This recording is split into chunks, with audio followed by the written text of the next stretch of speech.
Harlem, July 1968. A thick, humid tension hangs over 132nd Street, but inside Wells Restaurant, the king of Harlem is preparing for his final curtain call. Ellsworth Bumpy Johnson wakes up on the morning of July 6th with the unmistakable weight of a sledgehammer pressing against his ribs.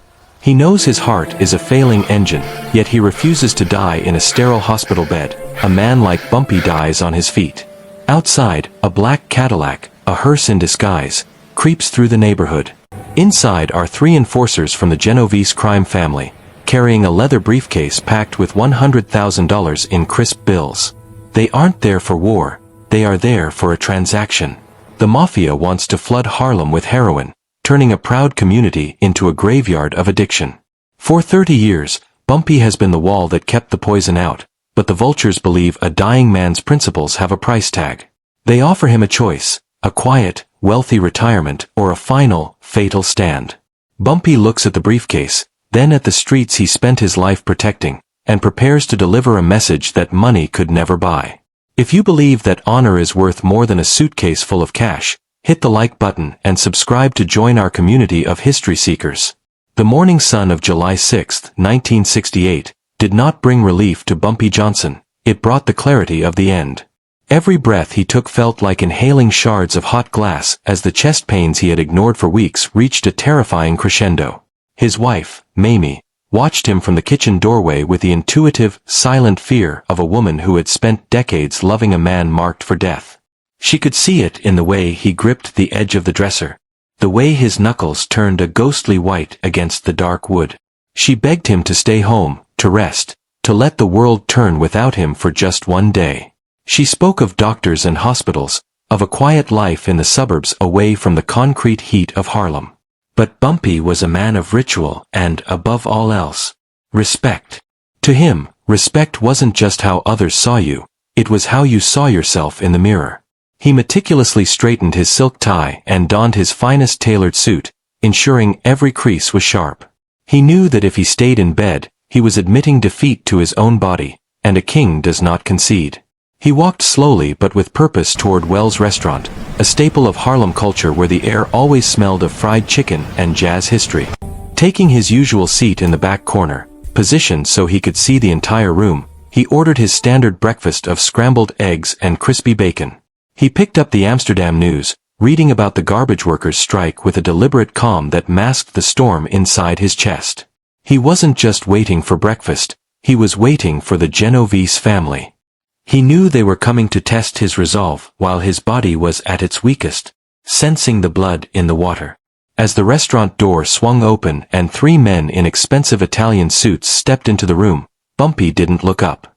He took a slow, steady sip of coffee and waited for the vultures to land.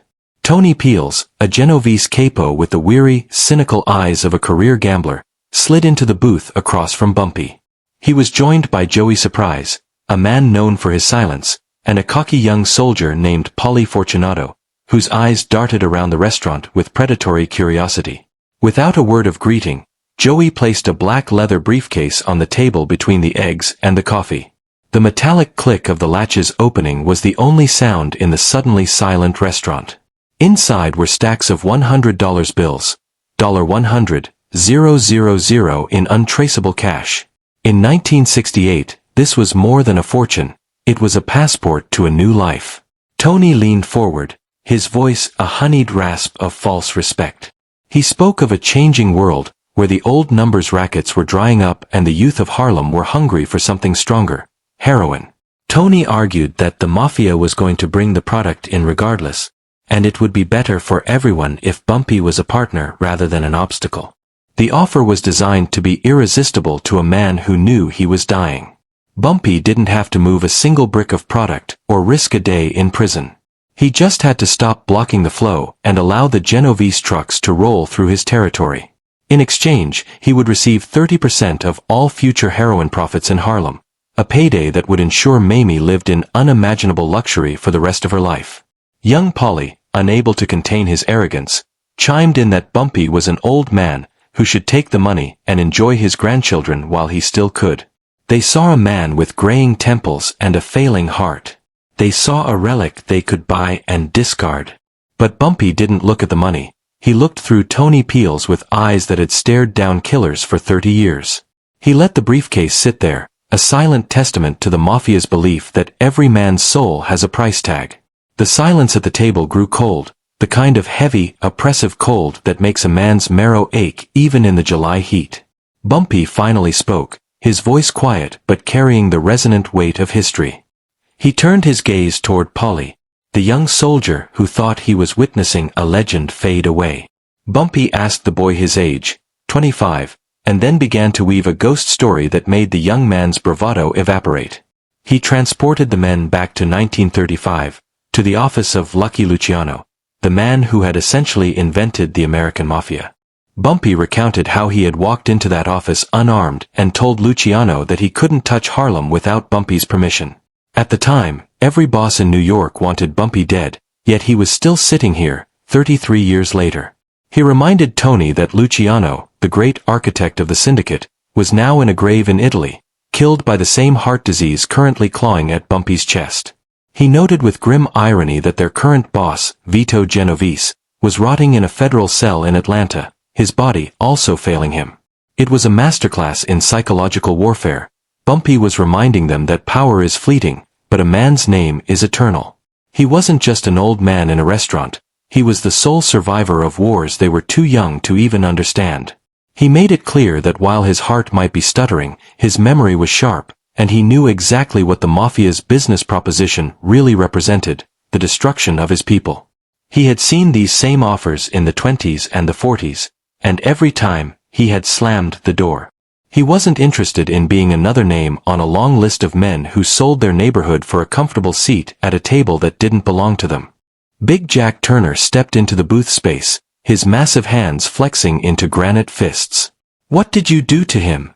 he roared, his voice thick with pure murder. Tony Peels was stuttering, claiming they were just talking business, but Big Jack wasn't listening to words anymore. He saw the $100,000 briefcase and the shattering of his mentor, and he knew exactly what had happened. The mob had brought poison to Bumpy's table, and the stress of the standoff had broken the old man's heart. Polly, the young soldier, made the fatal mistake of reaching for his jacket, likely for a piece he never would have had time to draw. Big Jack caught his wrist in a grip that threatened to snap the bone like a dry twig. "You pull that gun, boy, and you'll never leave this neighborhood," Jack hissed, his face inches from Polly's. He promised them that 3 bodies would be floating in the East River by sunset if they so much as breathed wrong. The power dynamic had flipped entirely.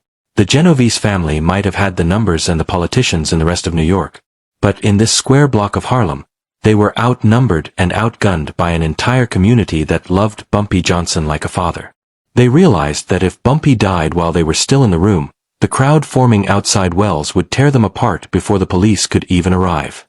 The $100,000 that had seemed like a kingmaker minutes ago now felt like a lead anchor that was going to drown them. They were no longer negotiators. They were prey trapped in a cage of their own making.